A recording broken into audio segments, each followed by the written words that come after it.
So hello everyone, आज मैं आपके लिए एक्सप्लेन करूंगी इमॉर्टलिटी का एपिसोड नंबर 33। तो जैसा कि लास्ट एपिसोड में हमने देखा था कि फैंग हान और उसके साथियों का सामना टाई सेक के ट्रू डिसाइपल से हो गया, मगर फैंग हान 5 प्रिजन किंग कोल्ड्रन का यूज करके वहां से एस्केप कर लेता है। वहीं दूसरी तरफ किंग वे ने एक टैलिस्मान का यूज करते हुए साउथ चाइना सी के हुआन जेंग को मदद के लिए संदेशा भेज दिया था। और इधर किंग शुई भी डीमन प्रिंस टियान चिंग से रिक्वेस्ट करती है कि उसने साउथ चाइना सी में जाकर फैंग हान की मदद करनी चाहिए, जिसके लिए वो ना चाहते हुए भी अग्री हो गया। अब आगे तो ओपनिंग सीन में हम देखते कि हुआन जेंग डेस्परेट आइलैंड के पैलेस के पास पहुंच चुका है। उसे किंग वे और उसके साथियों की सारी बातें सुनाई दे रही थी। युआन कहने लगा कि किंग वे ने तो कभी से उस मास्टर को संदेशा भेजा था, लेकिन अभी तक वो बंदा यहाँ पर नहीं आया। जिस पर नानशियान कह रहा था कि इन फ्री कल्टीवेटर्स का कभी भरोसा नहीं करना चाहिए, ये लोग तो बस अपने फायदे के लिए सौदा करते हैं। मुझे तो बिल्कुल नहीं लगता कि वो बंदा हमारी मदद करने के लिए यहाँ आएगा। जिस पर युआन कहने लगा कि मेरे ख्याल से हुआन जेन एक नंबर का फ्रॉड है। अब अपने बारे में इतनी सारी बातें सुनते हुए हुआन जेन उस शील्ड के पास आ जाता है जिसमें इन सभी लोगों को फैंग हान ने ट्रैप किया हुआ था।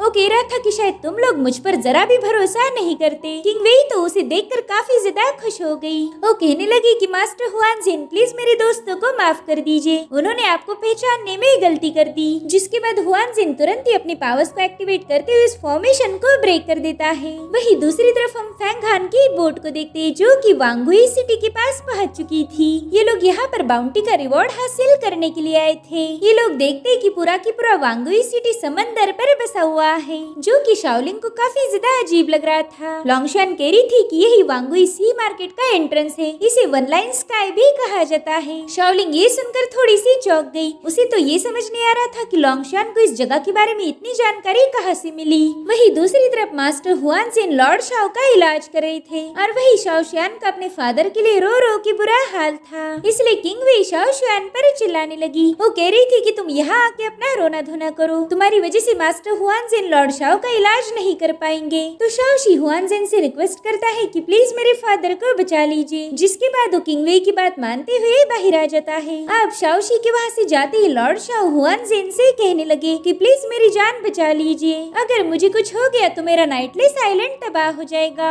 जिस पर मास्टर हुआन जेन कहने लगा कि लॉर्ड शाओ, शायद मैं आपकी जान बचा सकता हूँ, लेकिन इससे पहले मैं आपको एक हकीकत बताना चाहूंगा। दरअसल फैंग हान के अटैक की वजह से आपका divine sea of consciousness destroy हो चुका है। इतना ही नहीं, आपकी वाइटल एनर्जी भी वैनिश हो गई, इसीलिए अब आप आगे चल के बिल्कुल भी कल्टीवेशन नहीं कर सकते। लॉर्ड शाओ, आप एक नॉर्मल ह्यूमन बन चुके हो जिसके पास कोई पावर्स नहीं होगी, और जितना मैं आपको जानता हूँ ये तो आपके लिए मौत से भी ज्यादा बदतर होगा। और इसी वजह से मैं हुआन जेन तुम पर एक एहसान करने वाला हूँ, मैं खुद ही तुम्हें खत्म कर दूंगा। जिसके बाद वो बड़ी ही तेजी से अपनी पावर को लॉर्ड शाओ के अंदर डाल देता है। साथ ही उसने लॉर्ड शाओ का मुंह भी दबोच लिया ताकि वो किसी को बुला ना पाए। इधर लॉर्ड शाओ बुरी तरह से तड़प रहा था, लेकिन हुआन जेन को उस पर कोई रहम नहीं आया और अब थोड़ी देर में लॉर्ड शाओ को निपटा कर बाहर आ जाता है। वो कह रहा था कि प्लीज मुझे माफ कर दो, मेरी एबिलिटीज लॉर्ड शाओ को बचाने में नाकाम हो गई। ये सुनकर तो शाओ शी काफी ज्यादा इमोशनल हो गया। वो बड़ी ही तेजी से अपने फादर की लाश के पास जाकर रोने लगा। उसे तो यकीन ही नहीं होता कि इस सफर में उसने अपने बाप को खो दिया है। इधर हुआन जेन थोड़ा सा बाहर आ जाता है तो किंग वे तुरंत ही उसके पीछे चली गई। वहीं पर नानशियान शाओ शी को संभालने जाने वाला था, लेकिन युआन उसे रोक लेता है। इन्हें अपने दिल में पता था कि लॉर्ड शाओ की मौत का जिम्मेदार ये खुद है। इन सब ने मिलकर ही लॉर्ड शाओ को फैंग हान के खिलाफ भड़काया था। इधर किंग वे हुआन जेन से कह रही थी कि आप ही की वजह से हम उस फॉर्मेशन से आजाद हो पाए, और उसके लिए मैं आपका तहे दिल से शुक्रिया अदा करना चाहती हूँ।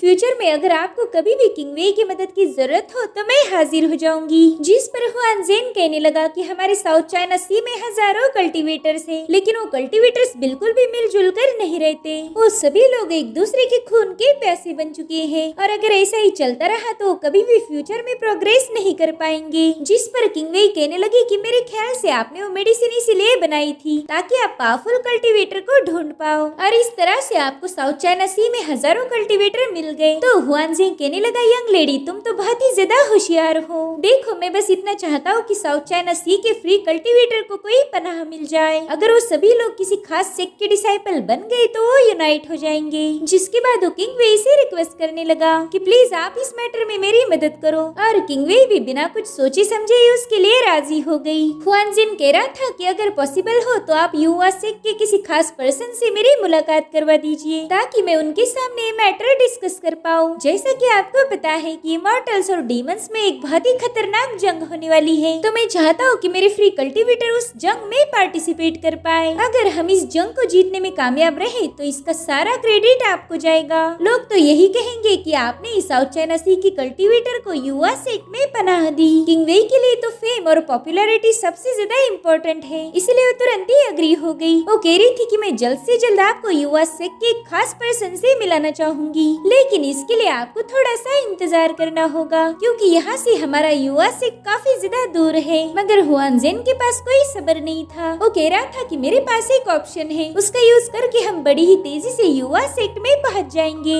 बस वहाँ पहुँचते ही आप किसी सीनियर के साथ मेरी मीटिंग फिक्स करवा दो। अब इस बंदे के एग्जैक्ट इंटेंशन क्या है इसके बारे में हमें कोई आइडिया नहीं। वही दूसरी तरफ हमें सी मार्केट का सीन दिखाया जाता है जहाँ पर फैंग हान अपने साथियों को लेकर पोर्ट पर उतर चुका था। शाओलिंग कहने लगी कि उस बोट पर रुक के तो मेरी हालत खराब हो गई। फाइनली आज हमने जमीन पर पाँव रखा। अब ये लोग उस टाउन को एक्सप्लोर करना शुरू कर देते हैं और उसी वक्त लोंगशान को एक बच्चे की रोने की आवाज आई। वो देखती कि कुछ छोटी बच्ची को पिंजरे में डाल के ले जाया जा रहा था, जिन्हें देखकर वो काफी ज्यादा इमोशनल हो गई। और तभी फैंग हान की नजर लोंगशान पर जाती है। वो समझ गया था कि लोंगशान इन बच्चों की हालत देखकर मायूस हो चुकी है, मगर ये लोग चाहकर भी उन बच्चियों को बचा नहीं सकते थे क्योंकि वांगुई किसी मार्केट में लड़ाई झगड़े करना अलाउड नहीं था। अगर किसी ने गलती से भी यहाँ पर फाइट की तो उसे सीधे एग्जीक्यूट किया जाएगा। तो अब इन लोगों ने मार्केट को एक्सप्लोर करना शुरू कर दिया। शाओलिंग को तो इस मार्केट में काफी ज्यादा मजा आने लगा, साथ ही उसे कैंडिड हॉर्स खाने की भी काफी इच्छा होती है, लेकिन फैंग हान तो उसे एक भी खाने की चीज नहीं दिलाता। ये देखकर शाओलिंग उस पर गुस्सा हो गई। इधर फैंग हान कह रहा था कि ये मार्केट तो काफी ज्यादा बड़ा है, हम कब से इस मार्केट में घूम रहे हैं, लेकिन ये है कि खत्म होने का नाम नहीं लेता।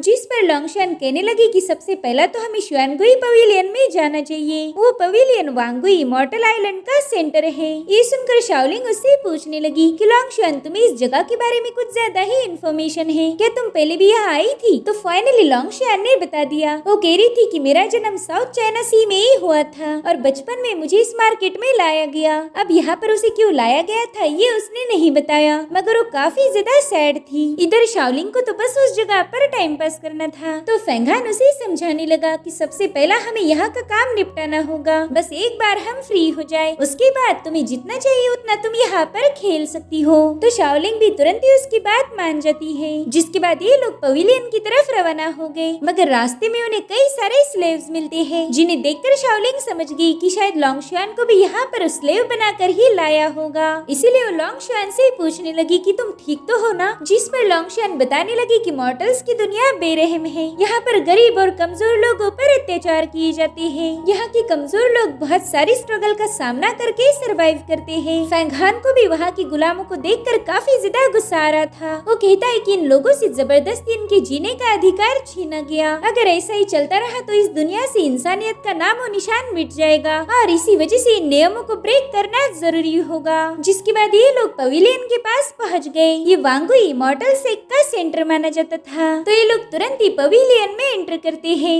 और उसी पवेलियन में हम टियान चिंग को देखते हैं, जिसे कि किंग शुई ने यहाँ भेजा हुआ था। उस पवेलियन का मास्टर टियान चिंग से पूछ रहा था कि आखिर साउथ चाइना सी में ऐसा क्या हो गया जिससे यहाँ पर काफी सारे अजीब से इंसिडेंट हो रहे हैं। जिस पर टियान चिंग हंसते हुए जवाब देता है कि आप तो यहाँ के पवेलियन मास्टर हो, यहाँ पर कोई चींटी भी मरे तो भी उसकी खबर आपको मिल जाती है। ये सुनकर वो पवेलियन मास्टर जोर जोर से हंसने लगा। वेल इस बंदे को ब्लैक टर्टल के नाम से ही जाना जाता है। वो कह रहा था टियान चिंग बात तो तुमने एकदम पते की है। वेल हमारे साउथ चाइना सी में टोटल 40 क्रिमिनल्स थे, उनमें से 3 को तो तुमने एक ही सेकंड में निपटा दिया। क्यों, सही कहा ना मैंने? अब बस 37 ही क्रिमिनल्स बाकी हैं। मेरे ख्याल से उन्हें भी जल्द से जल्द खत्म किया जाएगा। अब ये लोग बात ही कर रहे थे कि तभी टियान चिंग को किसी के चिल्लाने की आवाज आई। दरअसल ब्लैक टर्टल का खास आदमी सीमाउंट था। उसे इतना जल्दी में देखकर ब्लैक टर्टल उस पर चिल्लाने लगा। वो कह रहा था कि तुम्हें दिखता नहीं क्या, मैं एक खास मेहमान के साथ बात कर रहा हूँ और तुमने यहाँ शोर मचा के हमारे डिस्कशन को डिस्टर्ब कर दिया। अब जल्दी बताओ कि ऐसा कौन सा पहाड़ टूट पड़ा कि तुम चिल्लाने लगे। अब सी माउंट टियानचिंग को देखकर थोड़ा सा खामोश हो गया। टियानचिंग को तो इस बंदे को देख के काफी ज्यादा हंसी आ रही थी। अब सी माउंट जाकर ब्लैक टर्टल के कान में बता देता है कि बाउंटी की प्राइस को हासिल करने के लिए कुछ बंदे आए हैं। तो ब्लैक टर्टल कहता है ठीक है, उन्हें रिवॉर्ड देने की तैयारी करो। तो सी माउंट तुरंत ही वहाँ से रवाना हो गया। उसके वहाँ से जाते ही ब्लैक टर्टल टियानचिंग को बताते हैं कि डेस्परेट आइलैंड के मास्टर को एक बंदे ने खत्म किया था और वो उसी का रिवॉर्ड लेने के लिए यहाँ आ चुका है। अब टियानचिंग भी उस बंदे को देखना चाहता था कि आखिर किसमें इतना दम है जो डेस्परेट आइलैंड के मास्टर को मार पाए। टियानचिंग तो दूर से ही फैंग हान को घूर रहा था। भले ही उसने फैंग हान का चेहरा नहीं देखा, लेकिन वो उसके अपीयरेंस को देखकर ही फैंग हान को पहचान लेता है। इनफैक्ट पवेलियन के लोग भी इन तीनों को घूर रहे थे। उन्हें तो यकीन ही नहीं हो रहा था कि डेस्परेट आइलैंड के मास्टर को इन तीनों ने मारा होगा, क्योंकि वो बंदा काफी ज्यादा पावरफुल था। जिसमें से एक बंदा कहने लगा कि ये वांगुई सी मार्केट है, यहाँ पर कोई झूठ नहीं चलता। अगर ये लोग यहाँ के मास्टर को फंसाएंगे तो इन्हें खत्म कर दिया जाएगा।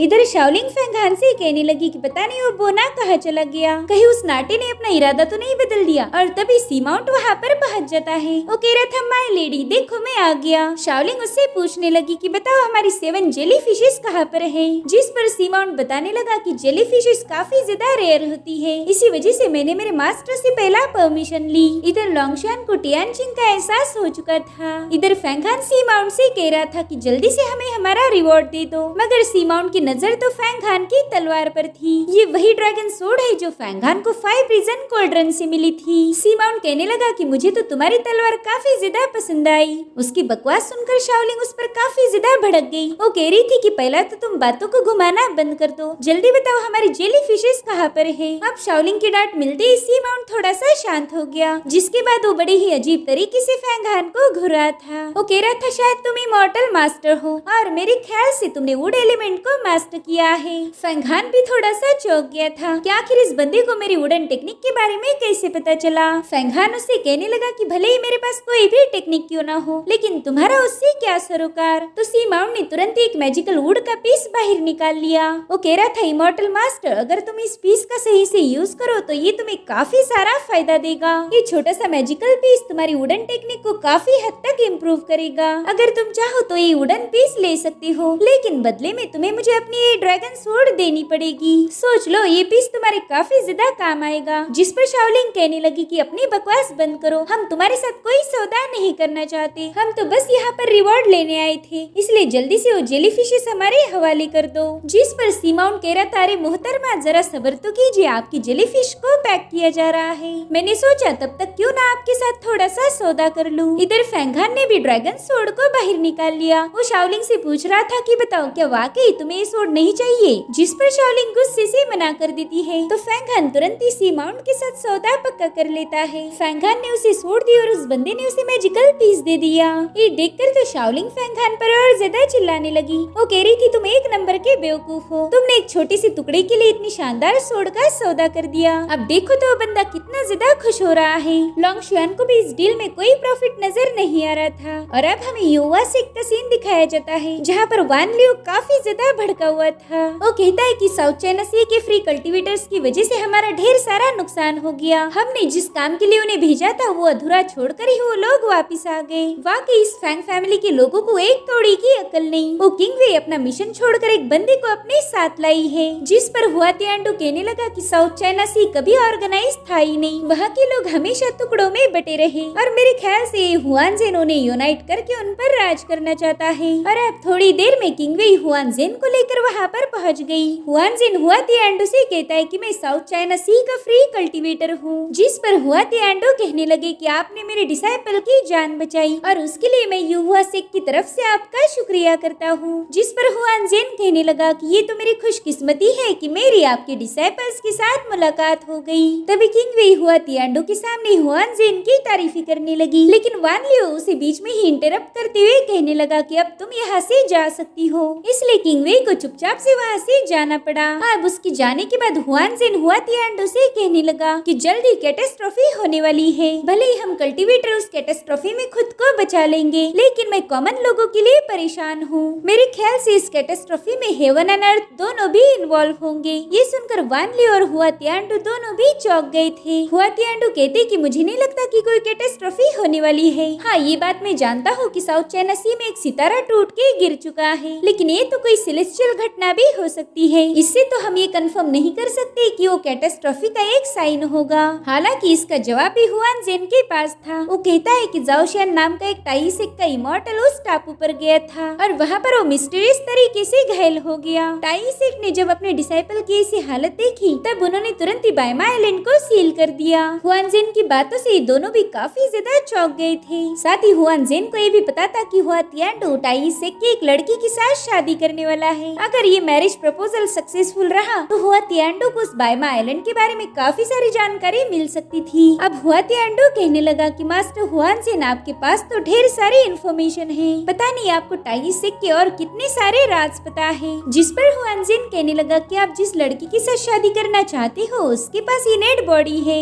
और टाइसेक ऐसा बिल्कुल नहीं चाहता कि उनकी इनेट बॉडी आपके युवा सेक्ट में आ जाए, इसलिए ज्यादा चांसेस ये है कि वो लोग शादी के लिए मना कर देंगे, यानी कि आपको टाइसेक से कोई इन्फॉर्मेशन नहीं मिल पाएगी। लेकिन मेरे पास 3 सॉवरेन ग्रेट वर्च्यू का मैनुअल है और ये मैनुअल मैं आपको सौंपना चाहता हूँ, जिसे हुआ तियांडू ने तुरंत ही एक्सेप्ट कर लिया। अब हुआन जेन का काम तो हो चुका था, इसलिए वो हुआ तियांडू से अलविदा कहकर वहाँ से चला जाता है। उसके वहाँ से जाते ही वान लियो हुआ तियांडू से कहने लगा कि हम इस बंदे को ऐसे ही नहीं जाने दे सकते। इस बंदे के पास आपके मैरिज प्रपोजल की इन्फॉर्मेशन थी। इतना ही नहीं, उसने तो डिवाइन एबिलिटी का मैनुअल भी क्रिएट किया। ये बंदा आगे चलकर हमारे बहुत काम आ सकता है। जिस पर हुआ तियांडू कहते हैं, हाँ, लेकिन इस बंदे का इंटेंशन मुझे समझ नहीं आ रहा। ये जरूर से कुछ न कुछ छुपा रहा है। चलो तुम एक काम करो, टाइसेक को संदेशा भेजो, उन्हें बता दो कि हुआ तियांडू उनसे मिलने आ रहा है। तो वान लियो तुरंत ही पैगाम भेजने के लिए वहाँ से चला गया और वहीं पर हुआ तियांडू अर्थ एंड हेवन की कैटास्ट्रॉफी के बारे में ही सोच रहे थे। इसी के साथ ये एपिसोड यहीं पर एंड हो जाता है। Thank you so much for watching. Bye bye.